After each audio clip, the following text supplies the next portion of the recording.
ეთერშია გადაცემა რადიოაქტიური ზონა თამარ გლონდთან და ანა ლაპიაშვილთან ერთად. დაბრუნდით პირდაპირ ეთერში უსმენთ რადიო მაესტროს ეთერშია გადაცემა რადიოაქტიური ზონა სტუდიაში მუშაობთ თამარ გლონტი და ანა ლაპიაშვილი. როგორც უკვე გითხარით, დღეს გადაცემის მეორე ნაწილში ვისაუბრეთ სასამართლო სისტემის რეფორმირების აუცილებლობაზე, რომლებზეც დღეს მსჯელობდნენ ფორუმზე, რომელიც არასამთავრობო კოალიცია დამოუკიდებელი და გამჭვირვალე მართლმსაჯულებისთვის ორგანიზებით გაიმართა. თემაზე უფრო დეტალურად ჩვენს ეთერში ისაუბრებს სოფო ვერძეული ადამიანის უფლებების სწავლებისა და მონიტორინგის ცენტრის წარმომადგენელი.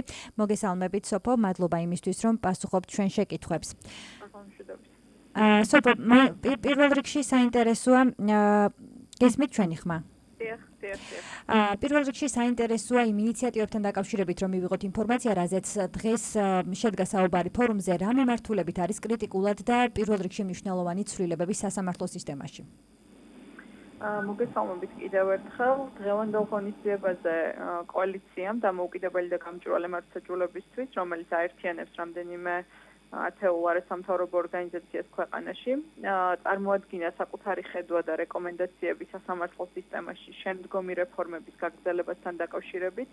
ის ინიციატივები, რომელიც დღევანდელ ფორუმზე გაჟღერდა, დიდწილად გამომდინარეობს ამ დრომდე სასამართლოში უკვე განხორციელებული რეფორმებიდან, მათ შორის ეგრეთ წოდებული რეფორმის მესამე ეტაპიდან, ანუ მესამე ტალღიდან, რომლის განხილვაც ახლა მიმდინარეობს პარლამენტში. კოალიცია რა თქმა უნდა დადებითად დაფასებს იმ პოზიტიურ ინიციატივებს, რომელსაც ეს კანონპროექტი ითვალისწინებს, თუმცა მიგვაჩნია, რომ რჩება კრიტიკული თემები სასამართლო სისტემაში, რომელსაც სრულად ვერ აღმოფხვის და ვერ აგვარებს ეგრეთ წოდებული მესამე ტალღის კანონპროექტები. სწორედ ამიტომ ჩვენ ბოლო პერიოდში ინტენსიურად ვმუშაობდით კონკრეტულ რეკომენდაციებზე და ინიციატივებზე, რომელიც დღეს საჯაროდ წარმოვადგინეთ და შეხვედრას ესწრებოდა ხელისუფლების სხვადასხვა შტოს წარმომადგენლები, მათ შორის საკმაოდ წარმომადგენლობითი იყო სასამართლო ხელისუფლების დასწრება. ჩვენ მათ გავაცანით ის ინიციატივები, რომლებიც ვფიქრობთ, რომ გააჯანსაღებს ყველაზე მეტად პრობლემურ საკითხს დღეს სასამართლოში, რაც უკავშირდება მოსამართლეების შერჩევა დანიშვნის სისტემას, როგორც მოიხსენება მსმენელს დღეს ქვეყანაში მოქმედებს მოსამართლეთა უვადო დანიშვნის წესი, რაც კიდევ უფრო ამაღლებს ამ სისტემის მნიშვნელობას და ძალიან საყურადღებო უნდა იყოს ყველასთვის, რა მოდელით, რა სისტემით, რა კრიტერიუმებით ინიშნებიან ადამიანები უვადოდ მართლმსაჯულების სისტემაში.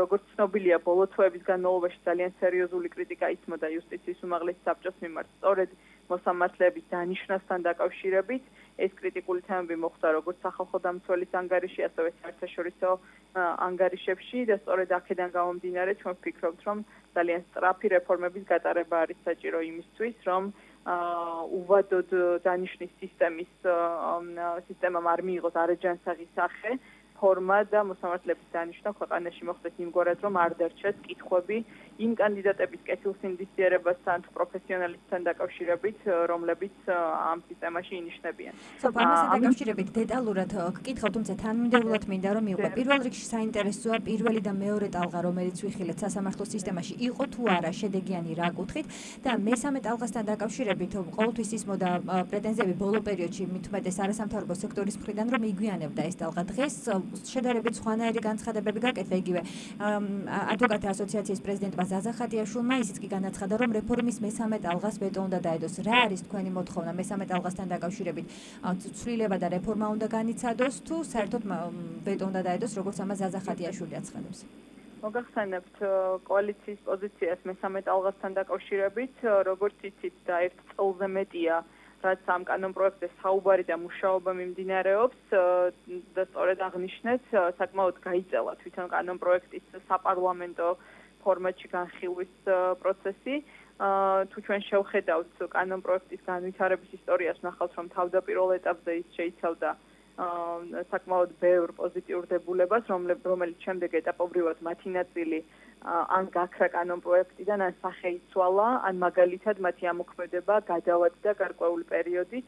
ამიტომ ჩვენი შეფასება დღეს არის ასეთი, რა თქმა უნდა, კანონპროექტში არის პოზიტიური დებულებები, მათ შორის ის, რომ ხელისუფლება ინიციირებას უკეთებს სასამართლოებში საქმის განაწილების უფრო დემოკრატიულ და უფრო ჯანსაღ პროცესს, ეს არის რა თქმა უნდა პროგრესული იდეა და ინიციატივა და ამას ჩვენ მხარს უჭერთ, თუმცა თუნდაც ეს საკითხიც კი ამ კანონპროექტის მიხედვით ამოქმედება მხოლოდ 2017 წლიდან, რაც რა თქმა უნდა არის საკმაოდ დაგვიანებული. ამიტომ ჩვენ შეგვიძლია ვთქვათ, რომ მესამე ტალღა არის დიდწილად პოზიტიური, მასში არის პრობლემური საკითხებიც, რის გამოც საზოგადოებრივი ორგანიზაციების ნაწილი, როგორც თქვენ აღნიშნეთ, არ იზიარებს და მხარს არ უჭერს ამ ინიციატივას. მათ შორის ეს შეიძლება იყოს ეგრეთ წოდებული ინსპექტორის საკითხი, რომელიც იწვევს გარკვეულ კითხვის ნიშნებს, თუმცა კოალიციის პოზიცია ამ კანონპროექტთან დაკავშირებით არის ასეთი, რომ ძალიან სწრაფად უნდა გატარდეს ეს რეფორმა, რომელიც უკვე პარლამენტში და მეორე მოსმენით მიღებულია, თუმცა ეს არ არის საკმარისი და ამიტომ უნდა დაიგეგმოს უკვე რეფორმის შემდგომი ეტაპი. ამიტომ ამ რეფორმის მესამე ტალღას ჩვენი მხარდაჭერა და მის შემადგენელ პოზიტიურ დებულებებს ყოველთვის ჰქონდა.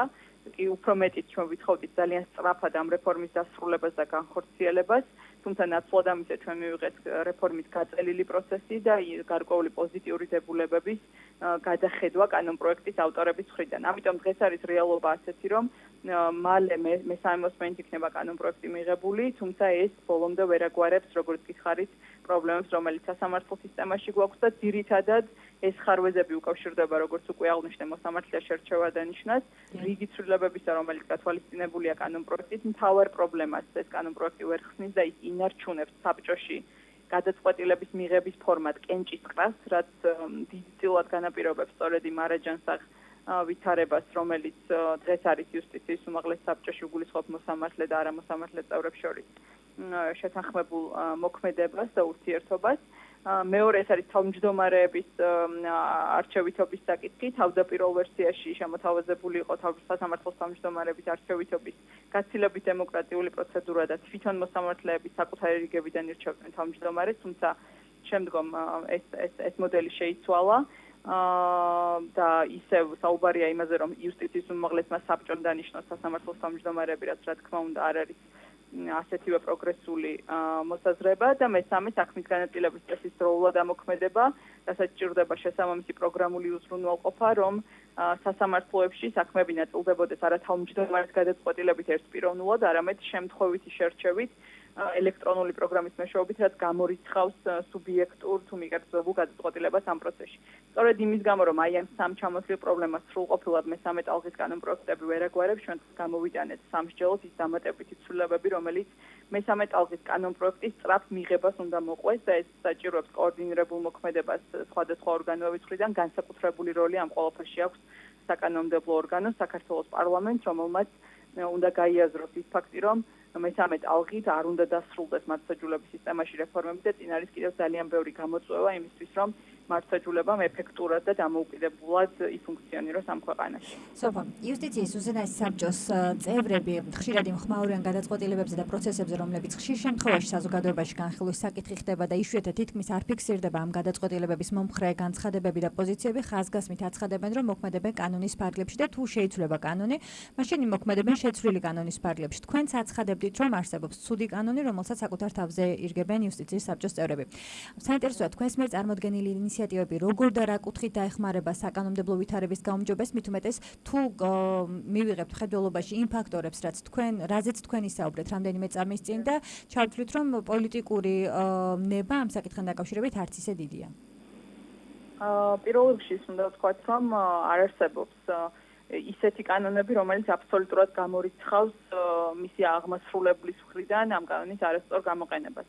რა თქმა უნდა, ორივე ფაქტორი არის მნიშვნელოვანი, კანონმდებლობა უნდა იყოს ჯანსაღი და ის უნდა აქეზებდეს და ახალისებდეს კეთილსინდისიერ მოქმედებას სახელმწიფო ორგანოების მხრიდან, თუმცა ასევე მნიშვნელოვანია შემხვედრი განწყობები, მათ შორის იუსტიციის უმაღლეს საბჭოს ინდივიდუალურ წევრებში, ისინი უნდა იყვნენ მოწოდებულები, რომ თუნდაც არაჯანსაღი კანონის პირობებში მათ გააკეთონ ყველაფერი იმისთვის, რომ რისკები, რაც შეიძლება ცუდმა კანონმდებლობამ მოიტანოს, მინიმუმამდე იყოს საყვანილი. ჩვენ რაზეც საუბრობდით, არის ის, რომ ახლა არის ვითარება, როდესაც კანონიც ცუდია და საბჭოც მოწოდებული არა იმისკენ, რომ ცუდი კანონის რისკები დააზრიოს, არამედ იმისკენ, რომ გარკვეულწილად ეს ხარვეზები თუ ჩავარდნები, რაც კანონს გააჩნია, გამოიყენოს სხვადასხვა მიზნებისთვის.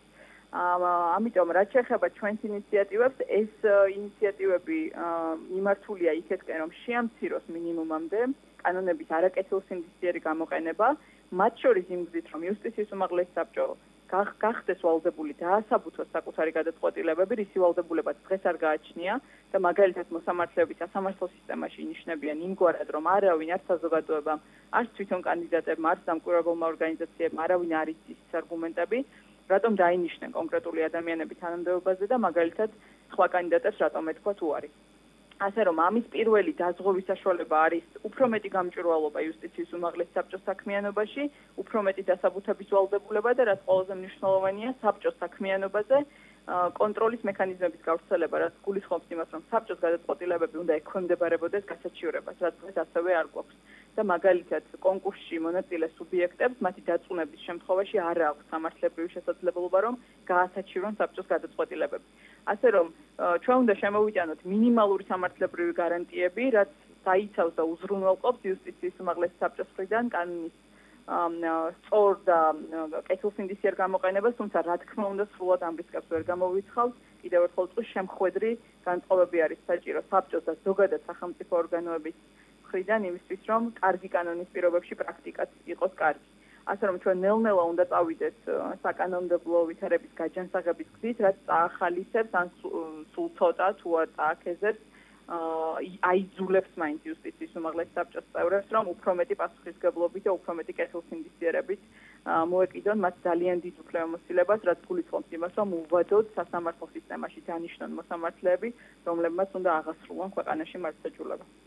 არასამთავრობო სექტორის მხრიდან წამოყენებულ ინიციატივებს არასერიოზული უწოდეს იუსტიციის უმაღლეს საბჭოში. ნინო გვენეტაძემაც ნეგატიური პოზიცია დაფიქსირა ინიციატივაზე და ლოტოტრონის პრინციპში ადარა ევა გოცირიძემ თავმჯდომარეობის დანიშვნის პროცესი. როგორ ფიქრობთ, რეალურად საფუძვლიანია თუ არა კრიტიკა ამ მიმართულებით, თუ და უპრიანი იქნებოდა თუ არა ამ მიმართულებით არჩევანი, იგივე ვთქვათ, გამოცდილებაზე ყოფილიყო დაფუძნებული. თქვენი პროექტით როგორ უნდა იყოს სასამართლოს თავმჯდომარეობის არჩევის წესი?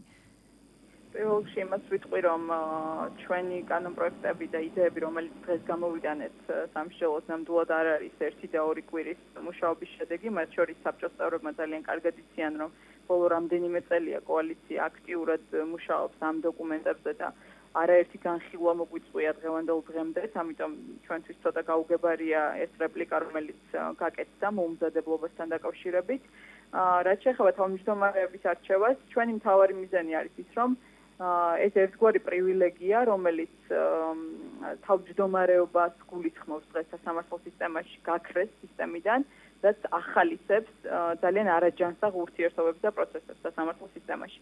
დღეს თავმჯდომარეთა ჯგუფი არის ერთგვარი პრივილეგირებული ჯგუფი სასამართლოში, რომელიც ძალიან დიდი გავლენებით სარგებლობს და სწორედ ეს გავლენები უშლის ხელს შიდა პროცესების მეტ დემოკრატიულობას, მეტ გახსნილობას სისტემის და განვითარებას მთლიანად მართლმსაჯულების სისტემის. ამიტომ ჩვენ გვინდა, რომ სასამართლოს თავმჯდომარის სტატუსი იყოს არა პრივილეგია, რომელიმე ძლიერი და გავლენიანი სუბიექტისთვის, არამედ ეს იყოს ერთგვაროვანი ტვირთი ყველა მოსამართლისთვის, რომელიც სასამართლოში არის. ამიტომ ჩვენი ინიციატივა არის, რომ არანაირ ლოტოტრონზე არ არის აქ საუბარი, ჩვენი ინიციატივა არის ის, რომ კონკრეტულ სასამართლოში თავმჯდომარეობა რიგითობით გადადიოდეს თითოეულ მოსამართლეს შორის, იმისთვის, რომ კიდევ ერთხელ ვთქვი, არ იყოს პრივილეგია, ეს უნდა იყოს ტვირთი ყველა იმ მოსამართლისთვის, რომელსაც რიგითობით მოუწევს ატაროს ეს პასუხისმგებლობა მოსამართლეობასთან ერთად ის იყოს სასამართლოს თავმჯდომარე, რომელიც ერთგვარ წარმომადგენლობით ფუნქციას გულისხმობს. ამიტომ აქ არ ვიცი, ალბათ არასწორ გააზრებასთან გვაქვს საქმე ან მცდარი ინფორმაციის გავრცელებასთან, აქ არ არის საუბარი არანაირ ლოტოტრონის პრინციპზე, საუბარია იმაზე, რომ კონკრეტულ სასამართლოში თითოეულმა მოსამართლემ გარკვეული პერიოდულობით მოირგოს თავმჯდომარის ფუნქცია, რაც ნიშნავს იმას, რომ ეს იყოს მათთვის პასუხისმგებლობა, დამატებითი ტვირთი და არა მხოლოდ და მხოლოდ უპირატესობა და პრივილეგია, როგორც დღეს ეს არის სასამართლო სისტემაში. და ბოლო შეკითხვა მინდა დაგისვა სოფო ინსპექტორის როლთან დაკავშირებით, დღეს ამასთან დაკავშირებითაც ორი სხვადასხვა შინაარსის განცხადება მოვისმენთ. ზაზა ხატიაშვილი აცხადებდა, რომ ამგვარად ლევან მურუსიძეს მიეცემა საშუალება, რომ მისი ინტერესების დამცველი ყავდეს ხელთ ინსპექტორის როლში. საპირისპიროდ ლევან მურუსიძეც კი აცხადებდა, რომ წინააღმდეგები იყვნენ საბჭოში ინსპექტორის ინსტიტუტის გაჩენის რეალურად ამ ინსპექტორის როლის დამატებით ექმნებათ რაიმე ზედმეტი ბერკეტი იუსტიციის საბჭოს წევრებს? მე შემიძლია ვთქვა, რომ ჩემთვის გასაგებია ის ლოგიკა, რა ლოგიკითაც მოხდა ინსპექტორის მექანიზმის ინიცირება ზოგადად და ორი სიტყვით რომ თქვა, მისი მთავარი მიზანი იყო ის, რომ დღეს თუ იუსტიციის უმაღლესი საბჭოს ხელშია თავმოყრილი მთელი დისციპლინური სამართალწარმოების პროცესი, რაც გულისხმობს იმას, რომ სწორედ ეს ორგანო იწყებს თავდაპირველად შესული საჩივრების შესწავლას, ის არის მთავარი შემფასებელი და საბოლოო გადაწყვეტილების მიმღები უნდა მისცეს თუ არა კონკრეტული მოსამართლე დისციპლინურ პასუხისგებაში.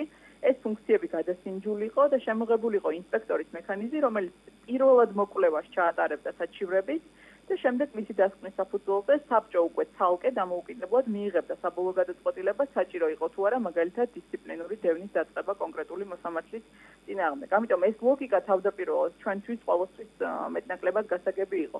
თუმცა სამწუხაროდ არ იქნა გაზიარებული ჩვენი მოსაზრება, რომ თუ კი ასეთი ორგანო შემოვიდოდა სასამართლო სისტემაში ინსპექტორის სახით, ის ყოფილიყო მაქსიმალურად დამოუკიდებელი იუსტიციის უმაღლესი საბჭოსგან და მას ჰქონოდა საკმარისი ლეგიტიმაცია და ხელშეუხებლობა იმისთვის, რომ დამოუკიდებლად ეწარმოებინა მაგალითად საჩივრების შესწავლის პროცესი. ვინაიდან ეს რეკომენდაცია არ იქნა გაზიარებული, ჩვენ მივიღეთ კანონპროექტის ისეთი ვერსია, რაც გულისხმობს იმას, რომ ეს ინსპექტორიც კი დაინიშნება იუსტიციის უმაღლესი საბჭოს მხრიდან იმგვარი უმრავლესობით, რაც პრინციპში მის დამოუკიდებლობას და დისტანცირებას იუსტიციის უმაღლესი საბჭოსგან გამორიცხავს ან სულ ცოტა მინიმუმამდე ამცირებს.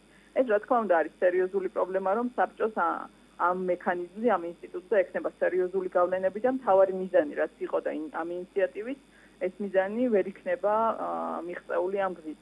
მე ვფიქრობ, სწორედ ეს იყო მთავარი მესიჯიც თუ პროტესტის საფუძველიც, რომელიც გამოითქვა მათ შორის ადვოკატთა ასოციაციის თავმჯდომარის მხრიდან და რაც ზოგადად ამ ინსტიტუტთან დაკავშირებით იწვევს კრიტიკას. ის ამ მოდელში ვერ იქნება საკმარისად დამოუკიდებელი და ის რაციონალური მიზანის კი თუ შეიძლება ამ კანონპროექტს ქონოდა, ამ პროცედურით და ამ გზით ვერ იქნება მიღწეული. გასაგებია, მადლობა იმისთვის, რომ პასუხობდით ჩვენ შეკითხვებს. მე რადიო მაესტროს მსმენელს შევახსენებ, რომ პირდაპირ ეთერში საუბრობდა ადამიანის უფლებების სწავლებისა და მონიტორინგის ცენტრის წარმომადგენელი სოფო ვერძეული. დღევანდელი ჩვენ გადაცემა ამით დასრულებული არის და შეგახსენებთ, რომ არასამთავრობო სექტორი აგრძელებს კამპანიას, რომელიც სასამართლო სისტემის რეფორმირების შემდეგი ნაბიჯების გადადგმას გულისხმობს. კოალიციის მიერ შემუშავებული რეკომენდაციები დღევანდელ ფორუმზე უკვე განიხილეს და გაგრძელდება შეხვედრები ასევე როგორც პოლიტიკურ პარტიებთან, ასევე სხვა არასამთავრობო სექტორთან, რომლებიც ამ კამპანიაში ჩართულები არ არიან. ასეთ იყო რადიოაქტიური ზონა დღეს, დაგებრუნდებით ხვალ ზუსტად 18 საათზე.